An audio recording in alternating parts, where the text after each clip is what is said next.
Isang balita ang mainit na pinag-uusapan ngayon. Ito ay ang karumal-dumal na pagpatay sa mag-iina sa Naga City, Cebu. Ang tinuturong salarin ang haligi ng kanilang tahanan. Inuulan ng social media ngayon at lahat ay nag-iiwan ng kanilang mga kanya-kanyang saloobin sa pangyayari. Marami ang nagpahiwatig ng labis na galit sa suspect at awa sa mga biktima. Sa Cebu pa rin, ginilitaan ng isang ina at dalawa niyang anak sa loob ng kanilang bahay sa Naga City. Ang suspect mismong padre de pamilya. Samahan niyo po akong talakayin ng isa sa pinakakarumal-dumal na krimen na nangyari sa Cebu ngayong taon. Bago ko po ipagpatuloy ang ating kwento, sa mga bago po sa channel ko at nais sa mga ganitong klase ng kwento ng krimen na nangyayari sa loob at labas ng ating bansa ay maaari pong pakipindot ang ating subscribe button at notification bell para ma-notify kayo pag may mga bago tayong upload na videos. January 27, 2025, nang makatanggap ng report ang tanggapan ng kapulisan sa Naga City, Cebu, tungkol sa kaso ng pamamaslang. Agad silang nagtungo sa liblib na lugar sa Sitio Ugan, Barangay Lutak, Naga City, Cebu. Pagdating nila sa lugar ay maraming tao na ang naroon sa loob ng isang barong-barong at luma ng bahay. Ay nadat na nila ang kalunos-lunos na kalagayan ng mga biktima. Una nang bumungad sa kanila ang duguan at wala ng buhay na katawan ng isang batang lalaki. Pagpasok sa silid na yari sa kawayan ay naroon naman ang wala ng buhay na katawan ng isang babae at ng 2 taong musmos. Ang tatlong mga biktima ay kapwa naliligo sa sarili nilang mga dugo sanhi ng malalim na sugat sa kanilang liig. Ang mga biktima ay kinilalang ang 32 years old na si Junilyn Jimenez at ang 11 years old nitong anak na lalaki at bunsong 2 taon pa lamang na babae. Ang pamilya nila Junilyn ay native ng Naga City, Cebu. Nabibilang ang kanilang pamilya sa mahihirap nating mga kababayan na naninirahan doon. Simpleng may bahay lamang ang kanyang ina at magsasaka naman at pag-aalaga ng mga hayop ang trabaho ng kanyang ama. Ito na rin ang naging dahilan kaya naman hindi na sila nakapagtapos ng pag-aaral. Sa murang edad ay natuto na ang mga ito sa paghahanap buhay at pagtatrabaho para makatulong sa kanilang pamilya. Lumaki si Junilyn na isang mahinhin na dalaga, mapait ito at mapagmahal na anak. Nang tumungtong sa tamang edad ay umibig ang dalaga sa katauhan ni Carlo Campo Redondo, natubong Kabadbaran City, Agusan del Norte. Noong una ay maayos naman ang naging pagsasama ng dalawa, lalo na nga nang isilang ni Junilyn ang panganay nilang anak na lalaki noong 2014. Nang isilang ang anak na panganay, ang dalawa na yata ang pinakamasayang tao sa mundo. Umikot ang kanilang oras sa pag-aalaga sa panganay na anak. Sa kabila ng hirap ng buhay, hindi ito ininda ng mag-asawa. Makalipas pa ang 4 na taon, ay muling isinilang ni Junilyn ang pangalawa nilang anak na lalaki. At taong 2023 naman ang bunsong anak na babae. Pagtitinda ng buko ang naging trabaho ni Carlo. Umaga pa lang ay umaalis na ito sa kanilang tinitirhan, dala-dala ang kariton na puno ng buko na siyang inilalakon niya sa matataong lugar sa kanilang bayan. May mga pagkakataon na kasama niyang nagtitinda kanya mag-iina. Sa tuwing walang pasok ay sumasama din sa kanya ang 2 anak na lalaki. Hapon na minsan ay umaabot pa ng gabi ang mag-aama sa lansangan sa pagtitinda ng buko. Si Junilyn naman ay malimit na maiwan sa bahay dahil sa itong nag-aasikaso sa anak na bunso at sa mga gawaing bahay. Maliban dito ay may mga hayop din silang inaalagaan tulad ng manok at baboy. Subalit ang masayang pagsasama ng dalawa ay unti-unting nagbago. Naging mainitin ang ulo ni Carlo at lumala ang pagkasiloso nito. Palagi nitong pinagbibintangan ng asawa na may itinatago sa kanya, gayong hindi naman ito umaalis na kanilang bahay. Lalo pang lumala ang problema na magsimula na itong gumamit ng pinagbabawal na gamot at malulong sa online games, kung saan nauubos ang kinikita nito. Dito na nagsimula ang masalimuot na pamumuhay ng pamilya. Madalas nang mag-away ang mag-asawa dahil sa wala nang maibigay na pera si Carlo sa asawa para sa kanilang mga pang-araw-araw na gastusin. Ang kinikita nito ay madalas niyang maubos sa paglalaro ng online games at pagbili ng illegal na gamot.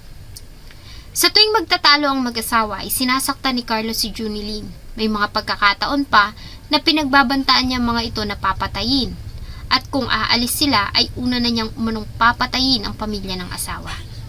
Sa kabila ng mga pananakit na natatanggap sa asawa, ay nanatili si Junilyn sa piling nito. Sa tuwing kakalma ay agad din naman itong nang-aamo at humihingi ng tawad sa kanya. Para ipakita ang ganap na pagbabago, ay pumayag ito na maipasok sa rehabilitation center sa tulong ng kanilang barangay. Subalit nang makalabas, ilang linggo lamang itong nagpakatino at muling bumalik sa bisyo. Noong nakaraang taon ay na-admit din ito sa psychiatric ward ng Vicente Soto Memorial Medical Center para magpagamot sa lumalala nitong sakit sa pag-iisip. Matapos ang ilang mga therapy at gamutan ay muli itong nakalabas kasama ng mga niresetang gamot na kanyang iniinom sa tuwing susumpungin. Subalit maging ang mga nasabing tableta ay walang nagawa para baguhin si Carlo Camporedondo hanggang sa mangyari na nga ang krimen. Wala ng buhay nang matagpuan ang dalawang minor de edad at kanilang ina matapos pagtatagain sa kanilang bahay sa Naga, Cebu. Ang itinuturong sospek sa krimen, ang kanila mismong padre di pamilya. Ayon sa report, January 27, 2025, ay maagang nagising ang pamilya. Ang anak na pangalawa ng mag-asawa ay maagang umalis ng bahay para pumasok. Ganon din si Carlo na naghanda na para sa kanyang pagtitinda ng buko. Naiwan sa bahay ang mag-iina na sila Junilyn, ang panganay na anak at ang bunsong babae. Makalipas lamang ilang oras ay umuwi si Carlo sa kanilang bahay dala ang kanyang gulok na siyang ginagamit nito sa pagbiyak ng buko. Pumasok ito sa loob ng bahay kung saan naman ay dinatnan niyang kumakain ng almusal ang kanyang mag-iina. Ayon sa mga kapitbahay, ay wala naman silang narinig na ingay o sigawan sa loob ng bahay. Alas 10:30 ng umaga ay magtutungo sana ang ina ni Junilyn sa kanilang bahay para dalhin ang gamot sa sakit ng ngipin ng kanyang apo. Subalit na sa lubong niyang manugang na si Carlo, bit-bit pa nito ang dugo ang itak. Hinabol nito ang matanda subalit mabilis itong nakatakbo at nakapasok sa kanyang bahay. Dito na ito sinalubong ng galit na ama ni Junilyn. Hindi naman lumaban si Carlo. Sa halip ay isinigaw nito na pinatay niya ang kanyang mag-iina bago ito tumakbo patungo sa masukal na kagubatan. Agad namang tinungo ng mga kapitbahay ang bahay ng mag-iina at dito na nga nila nakita ang masakit na sinapit ng mga ito. Malalalim at halos maghiwalay na ang mga ulo nito sa kanilang katawan. Kaya naman wala nang naglakas ng loob na galawin ng mga biktima at sa halip ay agad silang tumawag ng pulis. May mga mumu pa ng kanin sa mukha ang mga biktima at sa lamesa at sahig ay naroon pa ang plato na may kanin. Kaya ayon sa mga investigador ay kumakain ng mga biktima nang dumating ang suspect. Umakyat ito sa kwarto kung nasaan ang kanyang mag-ina. Ayon sa mga pulis, malakas ang kanilang paniniwala na una na nitong tinaga ang asawa at bunsong anak. Kaya naman hindi na nakasigaw ang mga ito para humingi ng tulong. Bago nito tinaga ang panganay na anak na kumakain naman sa kusina.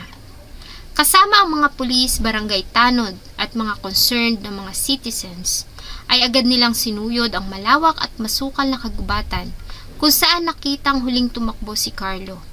Matapos ang 6 na oras na paghahanap at habulan ay na-corner nila ito sa masukal na lugar sa Sitio Sinsin, Barangay Cogon, Naga City, Cebu.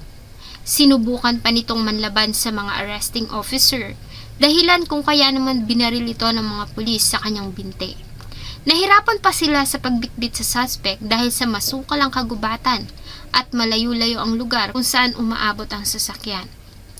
Gabi na nang maidala nila ito sa Vicente Soto Memorial Medical Center, kung saan sinalubong sila ng mga galit na mga mamamayan. Dahil sa tagal at layo ay maraming dugo ang nawala sa suspect. Nanawagan pa sila kung sino ang gustong mag-donate ng dugo dito, subalit walang kahit na sino ang nais na mag-donate ng dugo sa suspect. Nang gumanda ang pakiramdam ay agad itong kinausap ng investigador. Ayon sa kanya ay hindi niya alam ang nangyari.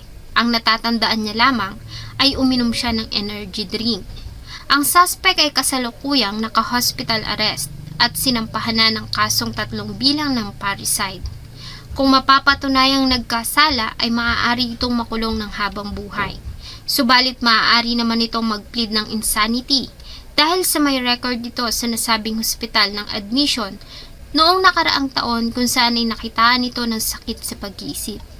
Kaya malaki din ang posibilidad na ito ang gamitin ng abogado nitong dahilan para bumaba ang sentensya nito o mas malala pa ay mapawalang sala. Bagay na labis na dumadagdag sa sakit na nararamdaman ngayon ng pamilya ni Jonilyn Jimenez. Ang mag-iina ay kasalukuyang nakaburol at nakatakdang dalhin sa kanilang huling himlayan sa February 1, 2025 sa Naga City Public Cemetery. Panawagan ng marami, kung nakakaranas ng pananakit at abuso mula sa asawa, ay huwag nang matakot na makipaghiwalay kung ito naman ang mas makakabuti para sa kalagayan ng inyong mga anak. Sana po ay nagustuhan nyo ang isa na namang kwento na akin pong ibinahagi. Marami pong salamat sa inyong patuloy na pagtangkilik sa akin pong mga videos. Huwag nyo pong kalimutang mag-iwan ng inyong saloobin at suggestion sa atin pong comment section. Thank you so much po and see you on my next video.